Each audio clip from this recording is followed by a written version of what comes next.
Olá pessoal, tudo bem com vocês? Eu sou o Arthur Marques, sou uma das pessoas que ajudou a construir aqui o Grape Valley, estou desde o princípio, é muito orgulho fazer parte disso. Estamos aqui na FENS, transmitindo diretamente para vocês o Grapecast, né, que traz convidados extremamente importantes e relevantes para a cidade, mas principalmente para o empreendedorismo no nosso país e na nossa cidade, certo? Eu estou aqui com meu amigo Marcos Serafim. Tudo bem, Marcão? Tudo jóia. Tranquilo? Tranquilo. Prazer em revê-lo novamente. Prazer Eu vou contar é meu. um breve histórico para vocês do Marco, né, essa pessoa incrível que está aqui. Ele é formado em ciência da computação, ele tem um MBA em gestão empresarial, mais de 20 anos de experiência trabalhando com tecnologia e inovação. Começou agora, né, Marco? Praticamente 18 anos. É, aí, né? Tá no comecinho, né? Já foi executivo de inovação e transformação digital e tecnologia em grandes empresas. Então, Positron, Grupo EMS, Grupo Duratex Dexco, né, para vocês terem uma ideia, e consultoria em tecnologia, né? A gente vai aprendendo muito, acaba dando consultoria para os outros para poder passar o que a gente sabe, né, Marco? É isso aí, né? Atualmente ele é co-founder e CTO da Bot. Okay? Ele vai contar um pouquinho da trajetória dele para a gente, né? Tem 38 anos, está namorando, importante isso. Tem já uma filha de 10 anos, né? Gosta de estudar sobre IA, né? E cultura de startups. Hoje em dia todo mundo fala de startups, né? Desde a escola básica até pós-graduação, não é verdade? Então, além disso tudo, o hobby dele, que não é nerd, né? Porque nerd, o hobby do nerd é ser nerd, né? Mas tudo bem. Mas é aviação virtual. E em breve ele vai trabalhar na aviação, aí vai partir para a aviação real. Muito legal, muito bom estar com você, Marco. Pô, legal. Tudo bem? Temos Tudo aí ótimo. Algumas perguntinhas, né, para a gente fazer para você, que vieram aí das pessoas que estão curiosas com relação a startup, uma série de coisas. Mas a primeira pergunta é assim, o que eu preciso para começar uma startup? Não, vamos lá. Essa é uma pergunta que a gente acaba ouvindo bastante, né? Todo mundo tem uma boa ideia, quer começar e a pergunta é, como que eu começo? Quanto de dinheiro que eu vou precisar ali? O que eu costumo falar para as pessoas é, começa validando a sua ideia, né? Então, você teve uma boa sacada, identificou um problema que tem ali no mercado, que está precisando de uma solução. Como que eu vou começar a validar antes de pôr dinheiro? Acho que esse é o grande ponto, né? Então, vai conversar com as pessoas, pega as pessoas que estão vivenciando já esse mercado, que conhecem da dor, troca uma ideia, olha, eu estou com uma ideia assim, essa dor realmente existe, como que você enxerga essa dor? Então, nisso a gente vai conseguir fazer o que a gente chama de validação da ideia. Então, aquele pensamento que você trouxe ali, realmente ele é válido ou é uma grande ideia só para você? Junto com isso, você vai começar a validar. Será que alguém compraria isso aqui que eu estou fazendo? Às vezes você tem uma ideia maravilhosa. Todo mundo gostaria de voar de foguete, mas nem todo mundo pode comprar uma passagem. Com certeza. Né? Então, eu tenho mercado, eu tenho gente que vai comprar isso daqui. Pô, legal, validei. A minha ideia realmente é legal. Ajustei com o que eu aprendi com as pessoas nessas entrevistas, neste bate-papo. E agora eu junto também tenho um mercado. Já entendi quanto que a pessoa está disposta a pagar, faz sentido. Aí a gente vai começar aquela brincadeira que a gente fala do MVP, que é o produto mínimo, né, viável. E aí, pô, vou gastar muito para fazer um MVP? E aí começa a brincadeira de novo. É mínimo, né? Eu sempre gosto de falar, o MVP tem que ser com M maiúsculo.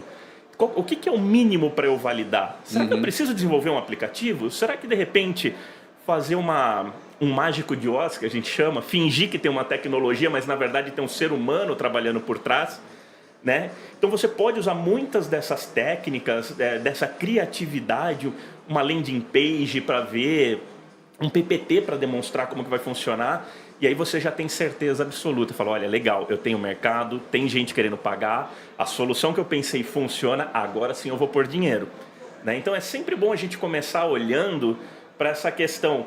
Coloque o mínimo possível de dinheiro, porque a chance da gente errar ela é real, ela existe. E startup está muito para isso, né? Experimentação, teste. Sim, sim, concordo. A gente dá muito conselho, né? O pessoal pergunta muito para a gente. Eu vou abrir uma startup. Eu falei, mas então, você fez a pergunta certa, né? Tipo assim, Exato. porque você tem que atender uma dor, você tem que entender alguma coisa do mercado o suficiente para você poder ter a ideia do que você vai fazer, né? É E isso muita aí. gente coloca, na verdade, a ideia na frente. Eu tive a ideia hoje de manhã cedo, né, quando eu acordei, e eu vou fazer alguma coisa. E aí o que você faz? Você não estudou o suficiente, não entendeu o suficiente e acaba gastando o seu dinheiro à toa, né? Exato. É a hora que você vai para o mercado com uma solução maravilhosa na sua cabeça, ela não é maravilhosa para quem vai consumir ela. A gente fala muito no mundo da startup, seja apaixonado pelo problema, não pela solução. Sim. Se você estiver apaixonado pela solução, você vai cometer erros. Olha, eu criei um aplicativo que faz isso, isso e aquilo. Tá, mas qual é a dor que você está resolvendo? Se apaixone pela dor. A solução vem por consequência. Com certeza, tem uma frase, dizem, né, atribuem ao Einstein, mas tem tanta frase que inventam, mas essa é uma frase muito boa, né? Que dizem que ele disse o seguinte, né? Mais cedo ou mais tarde, a teoria é assassinada pela prática, né? Isso cabe muito para uma startup mal pensada, né? Eu gosto muito dessas frases, eu tenho uma que eu uso muito com o time, que é, beleza, na prática a teoria é outra. Opa, é bem isso mesmo. E dentro desse contexto, né, já que a gente está falando de como é que definir, saber fazer a pergunta certa, né? Como é que a gente define o mercado-alvo de uma forma mais assim eficaz? Legal. Olha, quando a gente está falando do universo, dentro da cultura da startup, né? Um caminho que o pessoal usa muito é o termo do cliente ideal, né? Que é o ICP, Ideal Customer Profile. Quem que é o perfil do meu cliente? E, de novo, startup é muito a respeito de experimentação. Quando a gente começa, a gente não sabe muito bem. Talvez a gente está direcionando para um público-alvo que ele não é real. Eu conheço muitos cenários de startup que falou, olha, eu vou começar trabalhando no corporate. Putz, foi horrível trabalhar com o corporate, voltou para clientes menores. E gente que começou com o cliente menor entendeu que era o corporate o principal cliente dele. Como que a startup começa a descobrir isso? Ela vai rodando, vai pegando o cliente, aí ela começa a olhar. Que cliente que está dando resultado bom para mim? Que cliente que está trazendo outros clientes de mesmo perfil? Que clientes que estão entrando e indo embora?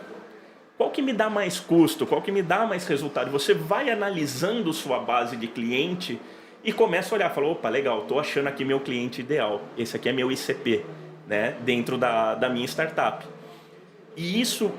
Pô, quando você vai conversar com o pessoal, 90% das pessoas falam, o ICP que eu tenho hoje não é o que eu imaginei. Não é o alvo, né? Não é. Eu iniciei com uma cabeça, descobri no meio da jornada que tinha um outro mercado. É por isso que a gente pivota, na verdade. Exato. Você não pode ter medo, né? Muita gente entra numa startup e acaba desenvolvendo, né, a ideia até certo ponto, mas ele entra naquilo que a gente chama de paralisia de paradigma, né? O cara estaciona naquilo, empaca, né, como a gente diz, e aí a oportunidade vai embora, né? Porque ele não mudou na hora que ele percebeu que ele fez o erro, né? Porque é muita experimentação, erre rápido, conserte mais rápido ainda e vá para a próxima, não é assim? Exatamente. Pivotar é importantíssimo. E aí, de novo, se a pessoa ficar presa na solução, ela vai ter mais dificuldade de pivotar. Não, isso aqui é muito bom, isso aqui que eu fiz. Olha para o problema. Se você não está conseguindo resolver o problema, pivota. Pode ser o cliente que está errado, pode ser a forma como você está abordando, pode ser o mercado que você escolheu. Tem várias formas de você pivotar e ajustar aquilo que você precisa, mas o ouvido tem que estar ligado. Você tem que ouvir o cliente. É ele que está dizendo aquilo que ele precisa, né? Então, a melhor coisa, foca no problema. Escuta o seu cliente, entreviste o seu cliente. O que você está gostando? O que funciona? O que não funciona? O que eu poderia fazer diferente? Dali vão vir os maiores insights, sem sombra de dúvidas. Com certeza, com certeza. Então, olha só que interessante, né? O pessoal fala, legal, né? Isso eu ouvi de alguns colegas conversando, né? Que estão no começo, né? Viraram e falaram assim, ok, a gente tem que ler o mercado é que traz a informação para a gente, os clientes, a gente vai ajustando e tudo mais. Mas a gente não consegue ter controle naquilo que a gente não mede, né? Exato. Quais são os KPIs assim, que você acha importantes a gente ter, pelo menos para começar a sentir o cheiro de que você está indo para algum norte, né? Porque... eu acho assim, eu gosto de um indicador, né, que a turma costuma chamar de Estrela do Norte. Né? Seria o nosso Cruzeiro do Sul aqui, né? Porque a gente não enxerga a Estrela do Norte. Mas, como a gente traz muita coisa lá de fora... Sim, Então, vamos pegar um exemplo, Netflix. O que é a Estrela do Norte de um Netflix? é o quanto de horas você consome na plataforma. Então isso dá uma ideia. Pô, o que eu estou entregando é conteúdo. Certo. As pessoas estão consumindo mais horas de conteúdo? Legal, eu estou no caminho certo. A minha empresa está crescendo, o meu objetivo está sendo cumprido, né? Então aí você adequar, né? E a Estrela do Norte, ela tem que estar muito ligada com dinheiro, custos e crescimento. Senão ela não funciona, senão você começa a crescer e a empresa vai quebrar por algum outro motivo. Sim. Esse é um indicador muito interessante, mas tem outros que a gente acaba utilizando. Qual que é o custo de aquisição de um cliente? Se a startup está tendo um custo muito elevado, né? E aí entra um outro indicador que a gente chama de LTV, o Lifetime Value. Quanto que o cliente deixa para mim ao longo do período que ele é meu cliente dentro da empresa? Certo. Se eu tiver um custo de aquisição maior do que o dinheiro que ele deixa, opa, estou no caminho errado. É melhor eu parar de trazer cliente que eu vou ter lucro. Perfeito. Né? Então tem outro indicador que é o CAC sobre o LVT, que você condensa os dois. Ele tem que ser maior que 1. Outro indicador vira um índice mesmo, legal. Vira um índice, né? O outro indicador muito bacana para toda startup é o famoso MRR, é a receita recorrente mensal. Quanto que eu estou recebendo? E é legal separar o MRR daquilo. Muita startup ela vai trabalhar com um produto e vai trabalhar também com alguma questão de consultoria, alguma coisa pontual. Separa. A startup tem que viver do produto. O serviço que ela presta é parte desse caminho, né? Então separa. O que eu estou ganhando em cima do meu produto? Qual que é meu MRR? Quanto que esse produto me deixa de dinheiro aqui todo mês? E olha um pouco separado, isso aqui é serviço para eu viabilizar que esse produto funcione. O famoso que a turma fala, o setup, né? O custo de implantação. Sim. Olha de uma forma separada. Olhar a perda de clientes também, importantíssimo, né? Quais são os clientes que estão indo embora? Por que eles estão indo embora? Né? O quanto eu estou perdendo? Eu estou gastando um rio de dinheiro para trazer cliente, mas eu estou perdendo cliente na mesma proporção. E a velocidade, né? Que eles estão saindo ou entrando. Exato. Né? Isso vai impactar no outro indicador que a gente falou, que é o LTV. Se ele vai embora rápido, né?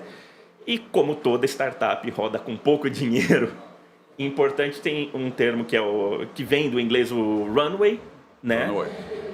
Quanto de dinheiro eu ainda tenho? Quantos meses eu ainda tenho de dinheiro no meu caixa para operar antes de acabar o dinheiro? Antes de acabar tudo? Então você tem que estar olhando para esse indicador. E o quanto que eu estou queimando, né? O famoso cash burn.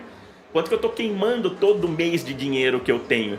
Porque normalmente você vai se financiar com investidores para conseguir operar e conseguir ter uma escalabilidade interessante. Perfeito. Então aqui, trazendo, são uma série de indicadores, esses são os básicos que a gente olha. Mas o que você está falando está perfeito, porque aqui com a gente eu tenho alunos meus de pós-graduação que estão assistindo isso, alunos de graduação também, principalmente de disciplinas de empreendedorismo, que eles estão aprendendo aqui, aquelas coisas que o professor fala em aula, né? Que eles falam, poxa, mas esse cara está falando um monte de coisa. Aí é bom que vocês escutem um empresário falando isso. Né? Como é que é na prática, como é que é vivenciar, experimentar isso. O que é o sofrimento de você ver o seu capital de giro, ele não sustentar e você ter que ficar alimentando ele, né? E você queimando reserva para fazer isso, porque você ou desenhou mal o seu produto, ou você está no mercado errado, ou você não quer pivotar, ou você está demorando para entender a resposta, mas também, né, Marco, pode ser um outro problema, né? Como é que a gente lida com a concorrência e se diferencia o produto do serviço? Isso é um tema muito, muito relevante, muito importante, né? Tem uma linha, né, de algumas filosofias ali dentro do mundo da startup que eles falam de não olhar muito para o concorrente. Eu, basicamente, não acredito muito. Eu acho que é sempre importante. Eu também não acredito muito, não. Tem gente que fala, não, você vai criar o seu diferencial, você vai estar no mercado. Ok, você pode ser o famoso suprassumo da tua solução. Mas um dia você foi a surpresa de alguém. Um dia alguém vai ser a sua surpresa.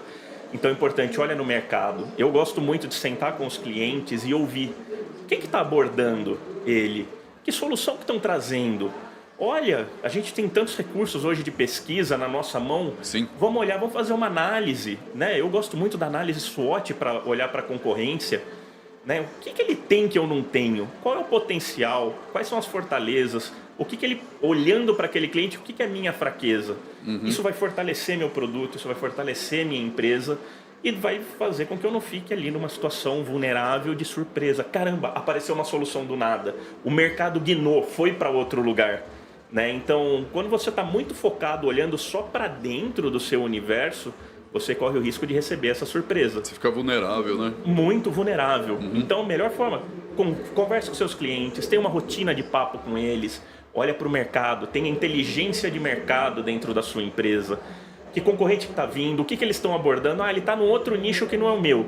Ok, mas fica de olho nele. Sim. Daqui a pouco ele pode entrar no seu nicho, você pode entrar no nicho dele e vocês se encontrarem no meio do caminho. Não seja pego de surpresa. Hoje em dia, né, nós vemos aí até por grandes startups que nasceram aqui no Brasil, até na nossa cidade, né? Diga-se de passagem, que na verdade não foram grandes descobertas, porque hoje em dia, gente, o mundo não tem grandes descobertas.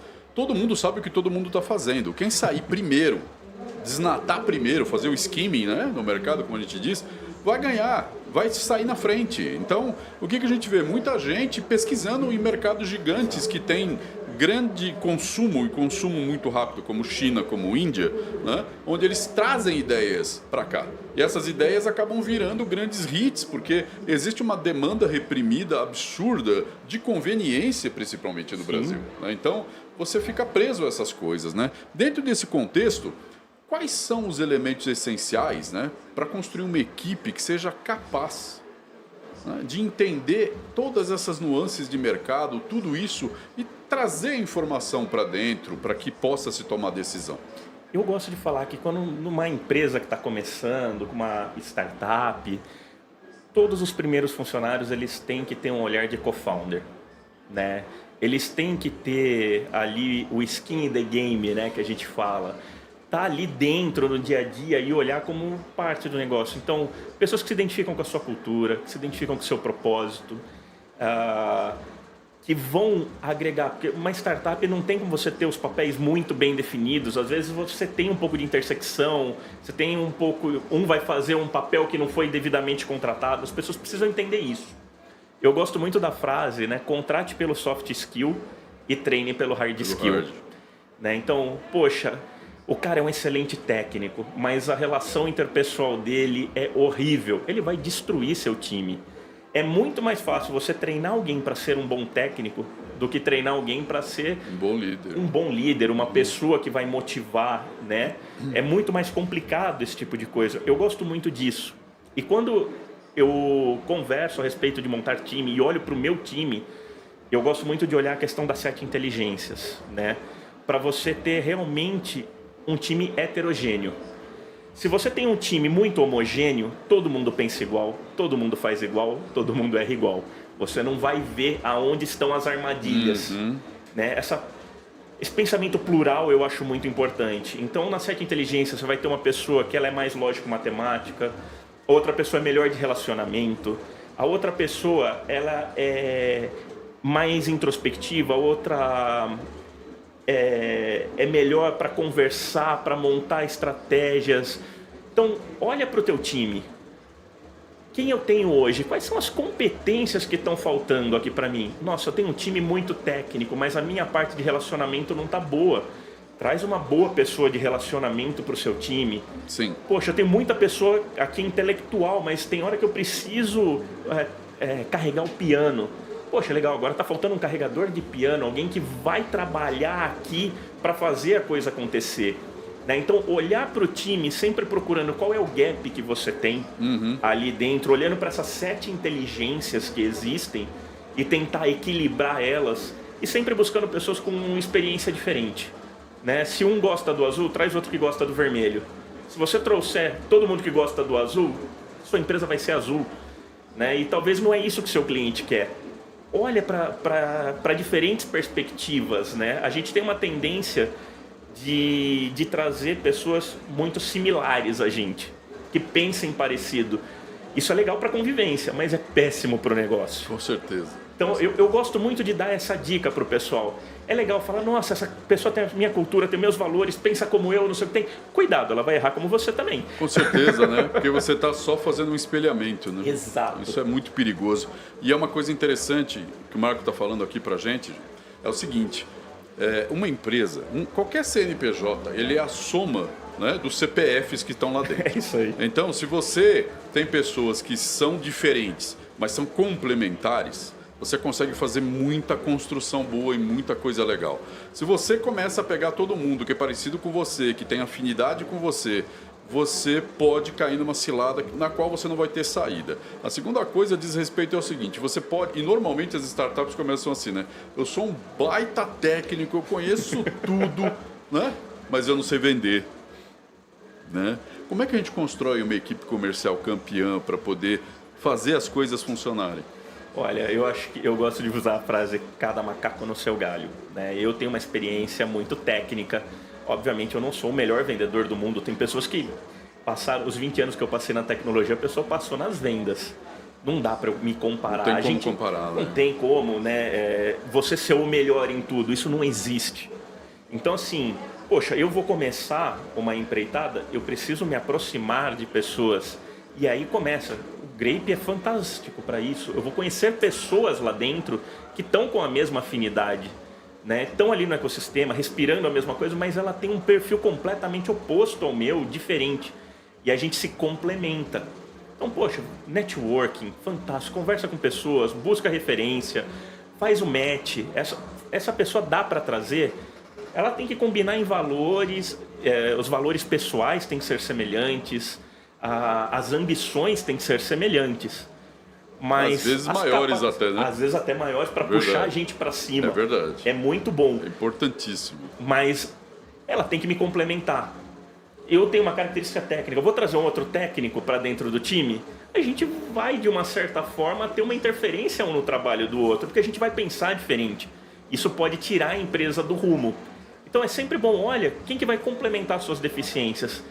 Não tem problema não saber. O problema é não saber que não sabe. Exato. Mas é uma verdadeira aula isso de soft skill, né? Muita gente acha que o soft skill está represado somente na parte comportamental tua. Sim. Né? Mas não está. Porque você adquire competência somente com a ajuda do outro. Você não consegue ser competente sozinho. Você pode ter conhecimento sozinho, mas competência é a junção de todos os outros conhecimentos que estão em volta de você que vão fazer a diferença e que vão enriquecer a empresa, né? Então, já que a gente está falando disso, isso faz o quê? Crescimento, você concorda comigo? Sim. Então, como é que a gente cria um plano de escalabilidade para startup assim no longo prazo, né? Porque o pessoal tem uma... É engraçado, né? Isso principalmente aqui no Brasil. O pessoal tem uma pressa alucinada de fazer as coisas rápido e ganhar dinheiro rápido, porque todo mundo quer ser unicórnio, né? Como se fosse simples, né? Primeiro que não é simples, segundo que acontece 1 em 1 milhão, né? Senão estava todo mundo trilionário, na verdade. Não é assim que a coisa funciona.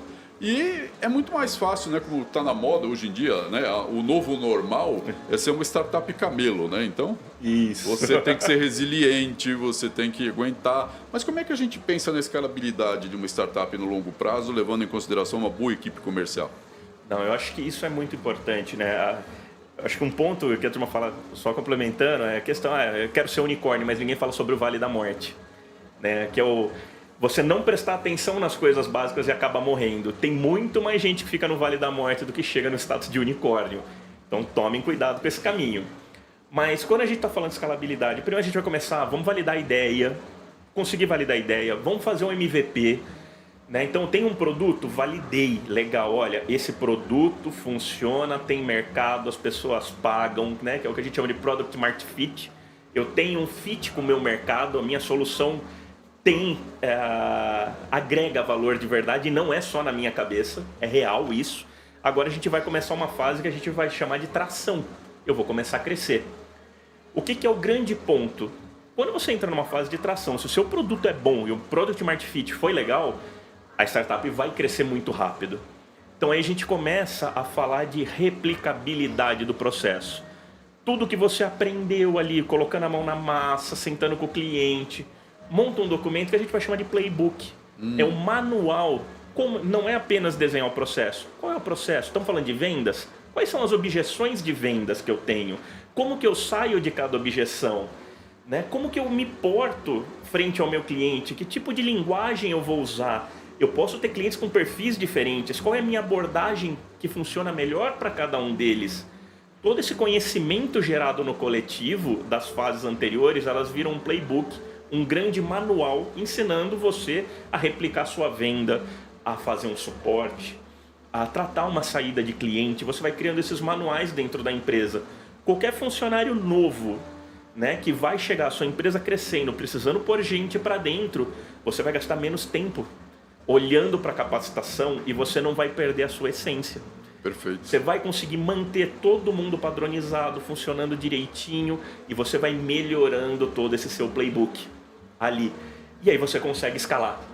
Você pode sair de uma empresa de 10 para 100 pessoas dentro de um ano sem perder aquilo que te fez chegar lá, né? Sem perder a sua essência, a sua característica fundamental. Perfeito, perfeito. Muito bem colocado isso daí. E isso daí nos leva também a uma outra situação, né, Marco? Como é que a gente arruma, ou como é que a gente consegue dinheiro para fazer isso? Olha, essa é uma pergunta também que, pergunta olha, de se um não é milhão, top né, 1 é coisa? 2, né? Onde eu arrumo dinheiro? O que eu costumo falar para as pessoas, olha, tem uma grande ideia. Como que eu pego dinheiro para começar ela? Falei, em lugar nenhum. Não pegue, né? Ninguém põe dinheiro numa ideia. Tá? Tem um termo em inglês que eles falam que é os 3 Fs, né? Family, Friends and Fools, né? A família, os amigos e os tolos. Então, quem entra nesse primeiro estágio são as pessoas tidas como não profissionais no investimento. Por quê? A chance de estar errado, de não dar certo, ela é muito alta. Enorme. Então, valida bem a sua ideia. Faz um bom MVP gastando pouco. Você tem hoje, não precisa ser técnico, não precisa contratar programador. Tem as famosas plataformas no-code. Usa Excel, usa WhatsApp. Use a criatividade. Validou. Você chegar para um investidor anjo, né, e falar para ele, olha, eu tenho esse mercado, eu tenho este produto, já validei, ele funciona, já tenho clientes, as pessoas pagam, preciso de dinheiro para melhorar a minha solução e ganhar ainda mais. Aí a gente começa a falar do dinheiro vir. O cara até senta para conversar, né? Ele senta. Primeiro você prova que você consegue, né? E uma coisa importante, investimento em startup não é na ideia, ele é no empreendedor. O que vale não é o cavalo, é o jockey. Perfeito. Porque a gente sabe que vai dar errado. Em algum momento vai ter que pivotar, vai ter que mudar a ideia. Se você não tem um empreendedor bom, ele vai ficar fixo naquela ideia e vai pro Vale da Morte. Vai. Se você tem um bom empreendedor, você sabe que ele vai pegar um monte de limão, vai sair uma limonada, uma caipirinha, alguma coisa boa vai sair dali. Ele vai pegar, nem que ele tenha que pivotar completamente a ideia, a solução e o mercado. Mas você não vai perder o seu dinheiro com alguém que está batendo a cabeça em algo que não está sendo validado. Aí sim, aí você começa a falar em pegar investimento, começa com investidor anjo, né? Organiza a sua empresa, depois você vai pegando outros cheques maiores. E um ponto importante, cuidado com diluição. Não se dilua demais, porque senão lá na frente você não tem mais sua empresa. Não tem mais a sua empresa, é verdade. É verdade, você tem razão no que você está falando. Uma coisa que é importante a gente entender nisso tudo, né, Marco, que você está falando, é o seguinte, né? Vocês perceberam, né, que a importância do empreendedor, como você é responsável por fazer as coisas. Né? Não adianta você levar um livrinho debaixo do braço com uma ideia bonita, porque hoje em dia ninguém mais olha para isso. Você tem a responsabilidade de construir, de começar a buscar cliente, de entender, de pivotar, de tomar as decisões necessárias gastando pouco, para que você tenha algo atraente e você faça um teste. Né? Porque como é que você vai querer dinheiro de alguém para fazer o teste? Pensa assim. Tem que ser uma ideia de outro planeta para acontecer isso. Né? E ideias de outro planeta a gente sabe que tem uma a cada 100 anos, mais ou menos isso. Mais ou menos. Agora está um pouquinho mais comprimido esse tempo, porque tem muita IA, tem muita tecnologia aí dentro, né? Então, dentro desse contexto, como é que a gente faz? Como é que você pode dar uma ideia para o pessoal? Como é que a gente valida essa ideia rapidamente para entrar para um protótipo, para fazer um teste, para ver se dá para criar alguma coisa, para chegar para um investidor e falar, cara, eu tenho isso aqui, ó. Não, fantástico. Isso é dia a dia de uma startup, né? Você tem uma boa ideia, poxa, acho que dá para resolver esse problema desse jeito. Começa lá, vou validar minha ideia, conversa com as pessoas, entrevista, face to face, olha, qual é a sua dor? Como que você vê? Como que você faria diferente? Escuta tudo isso que vem, organiza e depois volta com as pessoas, olha, se eu fizer assim, assim, assim, eu resolvo? resolve. Agora eu vou resolver de verdade, eu vou criar algo, um produto mais básico. Voltamos de novo para o MVP. Isso em qualquer estágio da empresa. A empresa que está nascendo, a empresa que já está rodando, ela vai passar por esse ciclo recorrentemente. Validou, coleta informação. Você chega para o investidor, olha, eu tenho essa solução, eu já olhei, o meu mercado é de 1 bilhão, se eu conseguir atingir só 1% desse mercado, eu tenho tanto de dinheiro na mesa, eu já fiz um teste, aqui está um resultado, quem entra na minha plataforma não sai, os feedbacks são positivos, estão me pedindo mais funcionalidades que eu não tenho condição de entregar, estou precisando do cheque para resolver esse problema que eu criei. Né? O cheque ele sempre vem para resolver um problema que você criou, não para resolver um problema imaginário. Né? Então você prova, olha, já fiz, aconteceu, tem potencial, está provado. Para eu chegar no próximo step, a gente vai precisar de dinheiro. Por quê? O investidor no final do dia está colocando um dinheiro aqui, esperando que você vai transformar, multiplicar esse dinheiro dele, transformar esse dinheiro em mais. É aí que ele ganha dinheiro. Exatamente, ele tem um risco nisso, ele quer receber por isso. Então como que você comprova para ele que você tem capacidade de pegar 100 mil reais hoje e fazer isso virar 500 mil, 1 milhão, 2 milhões? Isso é muito importante. E chegar com dados, não é feeling. Então, tenho a solução, em 1 ano, 3 meses, eu trouxe 1.000 pessoas para dentro da minha base, desses 1.000, 200 foram embora, 800 ficaram, meu custo de aquisição é baixo, o LTV é alto.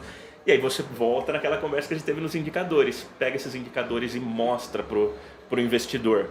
O olho brilha. Ele olhou, viu o tamanho do mercado. Interessante, solução validada, funciona. Então quem está usando está gostando. Opa, aqui é legal. Óbvio, ele vai olhar de novo para o jockey. Né? Ele vai ver se o empreendedor está atualizado, está capacitado, conhece. Porque o grande risco dele ele não está no dia a dia. Ele está na mão do empreendedor. Com certeza. Com certeza, absoluta em cima disso daí. Tanto é que a gente vê muito hoje em dia, na linha do Salim Ismail, as empresas Exo, né? Que são crescimento exponencial. Sim. E isso que é importante. Mas o pessoal fala, mas uma startup só sobrevive se ela tiver crescimento exponencial? Não necessariamente, né? Exato. O que interessa é você ter uma viabilidade técnica, econômica e financeira que seja válida, não é? O que eu gosto de falar, às vezes o crescimento não precisa ser exponencial, mas o resultado tem que estar próximo disso. Tem que ser, né? Você tem que agregar valor de uma forma acelerada.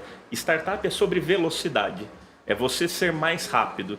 Né? Então, as pessoas que falam para você não se preocupar muito com o concorrente, porque na filosofia aquela startup tem que ser rápida. Se o empreendedor está preparado, sabe o que está fazendo, tem velocidade, ele está na frente, né? Você está na frente. Então você não olha, você olha para o lado, você não vê concorrente. Exato. Né? Mas é interessante que uma outra corrente diz que você tem que estudar os concorrentes de forma geral antes de você começar a sua corrida, porque senão você já vai começar atrasado, né? É o papo que a gente teve agora há pouco. Não seja pego de surpresa. Exatamente. Saiba, você tem que conhecer muito do mercado e da dor de onde você está trabalhando.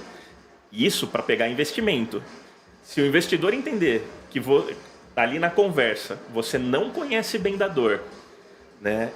E não está pronto, não está preparado para lidar com aquele cenário, não conhece do mercado, ele vai ficar com o pé atrás. E isso está relacionado a você, por exemplo, validar ou não um MVP da forma mais rápida possível, né? Sempre, gastando o mínimo. Faz isso, Marco? Olha, eu gosto muito de pegar a questão, né? Eu sempre bato na tecla, vamos no mínimo. O que é o mínimo? Vou pegar um exemplo que eu estava discutindo outro dia com um colega. Ele me ligou e falou, poxa, eu tenho uma ideia, queria fazer uma solução de entregas focada num nicho tal. Quanto que eu vou gastar no aplicativo? Eu falei, cara, você precisa gastar num aplicativo? Qual é o problema que você quer validar? É se as pessoas vão pagar para usar a sua solução de entrega especializada. Vamos pensar o seguinte... A gente pode começar no WhatsApp. A pessoa te manda a mensagem, você corre atrás de resolver o problema dela e entrega a solução no menor tempo possível. Cria uma página de internet com um formulário que cai num Google Forms, né? Numa plataforma online, você fica olhando. Vai dar um trabalho? Vai. Mas se o cara pagar e você resolver e ele voltar a comprar, de você voltar a consumir seu serviço, a sua ideia está validada. Agora você pode ir atrás de gastar dinheiro, porque você tem a certeza que existe mercado. As pessoas pagam por isso. Não é um negócio que você vai arriscar pôr um dinheiro e falar, não era bem isso. Pô, joga tudo fora e começa tudo de novo. Criar uma solução, né, demora. Né? Então, MVP, a gente tem um MVP de alta fidelidade e de baixa fidelidade. O alta fidelidade é você fazer um aplicativo que funciona, Tipo tudo bonitinho. prototipagem de alta, média e baixa fidelidade. Né? Mesmo conceito. E você tem o MVP de baixa, um PPT. Você vai lá, olha, essa solução assim, resolve seu problema? Resolve, caramba, você vai mudar a minha vida. Legal, já tem um indício que aqui eu posso pôr dinheiro, que eu vou gastar mais tempo. É sempre você testar. Faz sentido eu gastar tempo e dinheiro com a próxima etapa? Validei. Opa, legal. Agora faz sentido eu gastar tempo e dinheiro com a próxima etapa? A cada etapa que você avança é mais tempo e é mais dinheiro. Quanto antes você perceber que você está errado, menos você gasta. Perfeito. Mas a gente tem que ter um limite, e eu acho que seria, estamos já chegando em cima do nosso tempo, que é interessante, né? Porque é o seguinte, eu tenho que investir, eu preciso ter um MVP, eu preciso testar e virar e visto novamente ou complementarmente. Mas, a gente não ser megalomaníaco, né? Tipo assim, vou botar, qual o tamanho ideal de um MVP? Olha, é difícil chegar numa conclusão assim, numa receita de bolo. O que eu costumo falar para as pessoas é qual o problema você quer resolver. Como você valida que o seu problema, que você resolveu o problema, né? Então, pegando esse cenário, o que ele queria validar? Se as pessoas pagariam, né, pelo uso. Dando um outro exemplo completamente diferente, o Groupon, né, que há um tempo atrás foi uma febre, os cupons de desconto. Como que ele começou? Ele colocava uma página onde as pessoas se cadastravam, todo dia à noite na casa dele, ele gerava os PDFs na mão, mandava para o e-mail de todo mundo na mão. Um spamzão, né? Um spam. Funcionou, deu certo, as pessoas gostaram, a base foi crescendo. Daí ele falou, opa, legal, agora eu posso dar o próximo passo. Qual era a ideia que ele queria validar? As pessoas querem receber um cupom digital, elas vão consumir um cupom digital. Existe um mercado para o cupom digital? Fazendo isso no e-mail, à noite e em casa, ele resolveu todos esses problemas. Teste de hipótese simples, né? Exatamente. Então, gente, teste de hipótese.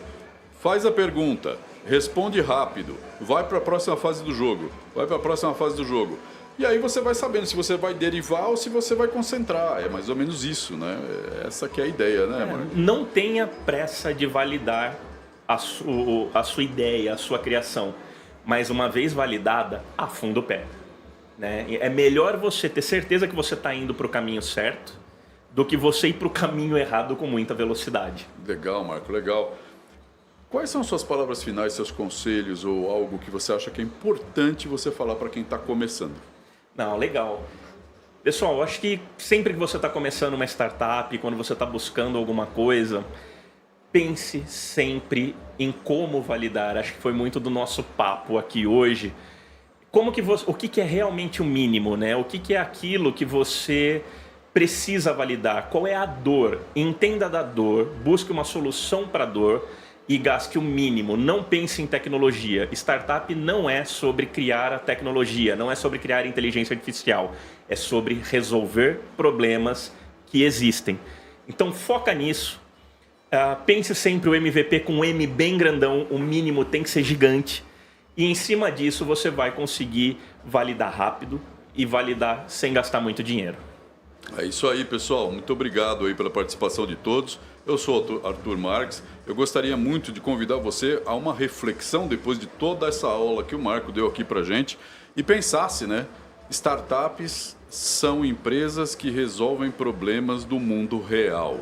E você deve pensar toda vez que você tiver uma ideia, se essa ideia está ligada a um problema do mundo real que vai trazer, pode até, né, trazer uma revolução ou uma forma nova de se ver um negócio. Você pode ser um agente de disrupção de repente. Mas não vamos também ser megalomaníacos e nem sonhar alto demais.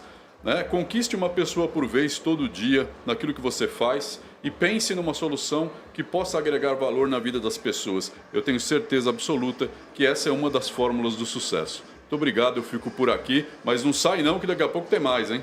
Um abraço.